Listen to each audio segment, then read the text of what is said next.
Once upon a time, in London, England, lived a boy who started making films from the age of 7. However, nobody ever imagined that one day this boy would become the famous director known today as Christopher Nolan. But how did Christopher Nolan become a renowned director? And why did he become a director?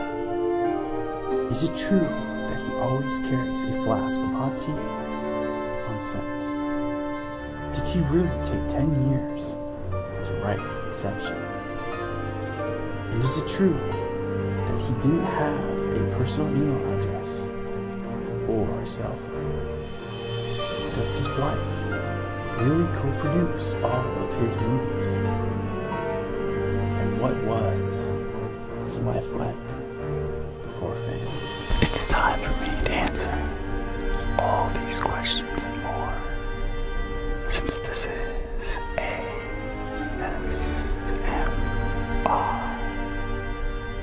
Aaron, back at it again with another daily video to help you relax.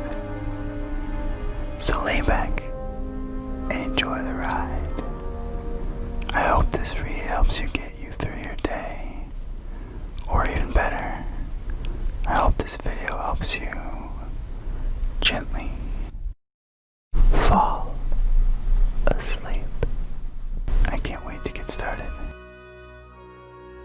This is the tale of Christopher Nolan.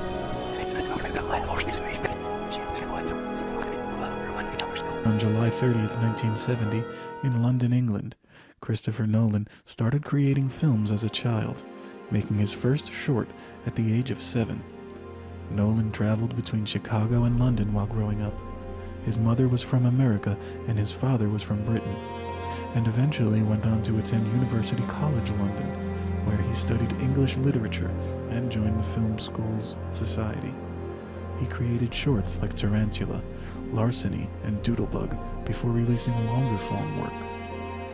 Nolan's major film debut, Following, was a black and white, small-budget work about a lonely writer who's obsessed with following strangers and then partners with a burglar. The film's unconventional, non-linear narrative scheme helped garner interest in Nolan's work and propelled him to his next film, Memento. The noirish indie film starred Guy Pearce as an amnesiac man who relies on Polaroids and copious note-taking while seeking vengeance. Nolan adapted the work from a story written by his brother, Jonathan Nolan, and the film received 2 Oscar nominations for its editing and screenplay. Nolan continued presenting psychological thrillers with the remake Insomnia, starring Al Pacino as a police officer in Alaska handling a murder investigation while contending with the lingering guilt. The director's career then traveled into the stratosphere when he agreed to helm the relaunch of the comic book hero Batman with the 2005 film Batman Begins, starring Christian Bale as the titular character. The movie went on to earn more than $372 million worldwide. Nolan's next release, 2006's The Prestige, a well-received story about dueling magicians starring Bale, Hugh Jackman, and Scarlett Johansson. In July 2008, Nolan's Batman sequel, The Dark Knight, opened and set the record as having the highest weekend gross in the United States at $158 million.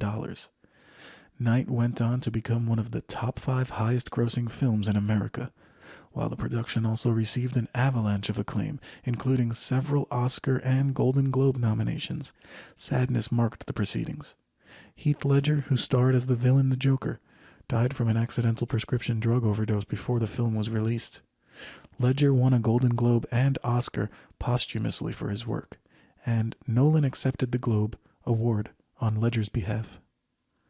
2 summers later, Nolan returned to the box office with Inception, starring Leonardo DiCaprio as the leader of a group of dream-traveling mercenaries.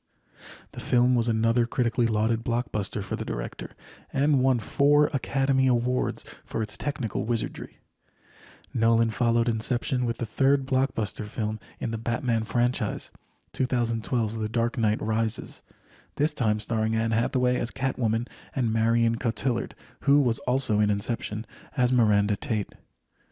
Nolan was the sole screenwriter for Following and Inception.